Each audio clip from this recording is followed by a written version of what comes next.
سب سے پہلے تو یہ جو بھی سچویشن بنی ہے جس میں پانی کو روکا جا رہا ہے بھارت کی جانب سے پاکستان کی طرف جو بہنے والا پانی ہے، اس کی بڑی سیریس امپلیکیشنز ہیں جو اب تک ہم سن بھی رہے ہیں.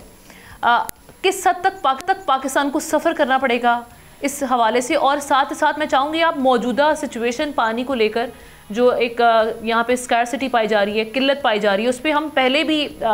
دیکھ رہے تھے کہ صوبوں کے درمیان بھی ایک کلیش آ گیا تھا. تو پانی کی قلت موجودہ سچویشن پاکستان میں کیا ہے؟ دیکھیے آمنہ، ایک تو میں بہت شکر گزار ہوں آپ نے موقع دیا، مگر آپ کے سوالات اگرچہ مختصر ہیں مگر ان کے بہت تفصیلی اور جامع جوابات دیے جا سکتے ہیں. سب سے پہلے ہمیں یہ سمجھنا ہوگا کہ پاکستان کا جو بھارت کے ساتھ معاہدہ ہے جسے ہم انڈس واٹر ٹریٹی کہتے ہیں، اس کے تحت 3 مشرقی دریا جس میں ستلج، راوی اور بیاس شامل ہیں، ان پر انڈیا کا حق تسلیم کیا گیا، اس کے پانیوں پر انڈیا کا حق تسلیم کیا گیا ہے.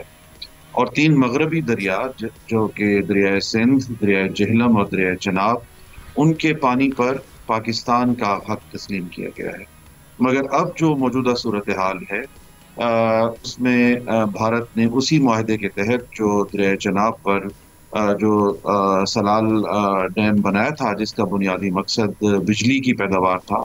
اب وہاں پر بھارت نے آبی جارحیت کا مظاہرہ کرتے ہوئے بغیر کسی پیشگی اطلاع کے پاکستان کی طرف آنے والا پانی جو ہے وہ روک دیا ہے. اور بظاہر اس کے لیے انہوں نے یہ عذر پیش کیا ہے کہ ہم ڈی سلٹنگ یعنی ڈیم کی صفائی کر رہے ہیں تاکہ اس سے بجلی بنائی جا سکے، جس کی وجہ سے کہ پاکستان کے دریائے چناب میں پانی کا فلو اب نہ ہونے کے برابر ہے. میں یہاں یہ بتانا بہت ضروری سمجھتا ہوں کہ پاکستان اور انڈیا کے درمیان جب یہ معاہدہ ہوا تھا تو 3 مشرقی دریا جو پاکستان جس میں ستلج اور راوی شامل ہیں جو پاکستان میں آتے ہیں، پاکستان نے انفراسٹرکچر تیار کرنا تھا تاکہ 3 مغربی دریاؤں کا پانی 3 مشرقی دریاؤں کے ساتھ لنک کیا جا سکے تاکہ وہ کمی جو انڈیا کے ساتھ اس معاہدے کی وجہ سے پاکستان میں رہنے والے کسانوں کو درپیش ہو، اس کا مؤثر حل کیا جا سکے. اب جب انڈیا نے دریائے چناب میں یہ پانی روکا ہے تو 2 مقامات ایسے ہیں جہاں پر دریائے چناب کا پانی دریائے جہلم میں جا کے دریائے راوی میں جا کے لنک کرتا ہے تاکہ راوی کے جو علاقے ہیں اور اس علاقے میں جو کسان ہیں ان کی زمینوں کو بھی سیراب کیا جا سکے. تو اس آبی جارحیت سے نہ صرف چناب کے بیسن میں جو کسان ہیں ان تک پانی نہیں پہنچ پائے گا، بلکہ دریائے راوی کے بیسن میں بھی جو کسان ہیں اور ان کی جو زمینیں ہیں وہاں تک بھی پانی نہیں پہنچے گا، اور آنے والی فصل شدید متاثر ہونے کا خطرہ ہے، جس کی وجہ سے پاکستان میں فوڈ سیکیورٹی کی سچویشن پیدا ہو سکتی ہے. بالکل ٹھیک ہے. اور اس وقت ابھی پاکستان کی موجودہ سچویشن کیا ہے جس کی وجہ سے ہم دیکھ رہے تھے کہ آلریڈی ہم کہہ رہے تھے کہ پانی کی قلت پائی جا رہی ہے، اور ابھی آگے آنے والے جی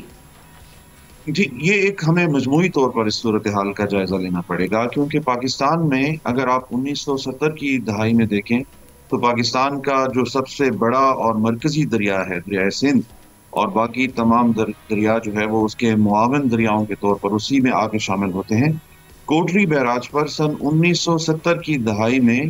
اوسط جو ملین ایکڑ فٹ پانی کا اخراج تھا وہ 150 ملین ایکڑ فٹ تھا،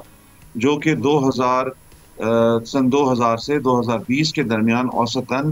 70 سے 90 ملین ایکڑ فیٹ تک ریکارڈ کیا گیا. یعنی اگر آپ دیکھیں تو پوری دنیا میں کلائمیٹ چینج کی وجہ سے، بارشوں کے پیٹرن چینج ہونے کی وجہ سے، گلیشیئر سکڑنے کی وجہ سے ویسے ہی پانی کی قلت کا سامنا ہے. اس کے ساتھ ساتھ دنیا کی آبادی بڑھ رہی ہے، جس کا مطلب یہ ہے کہ پانی کی ڈیمانڈ بڑھ رہی ہے فصلوں کے لیے، پینے کے لیے، گھریلو استعمال کے لیے، کارخانوں کے لیے وغیرہ وغیرہ. تو ایسی صورتحال میں جب بھارت نے اس معاہدے سے انحراف کیا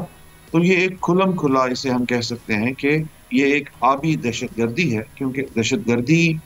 بائی ڈیفینیشن اس سے عام لوگوں کی زندگیاں متاثر ہوتی ہیں، اور اس سے لاکھوں نہیں کروڑوں زراعت سے وابستہ افراد کی زندگیاں براہ راست اور بالواسطہ متاثر ڈیفینیٹلی ہوں گی. اور سبسکرائب کریں اور بیل دبائیں تاکہ کوئی خبر رہ نہ جائے.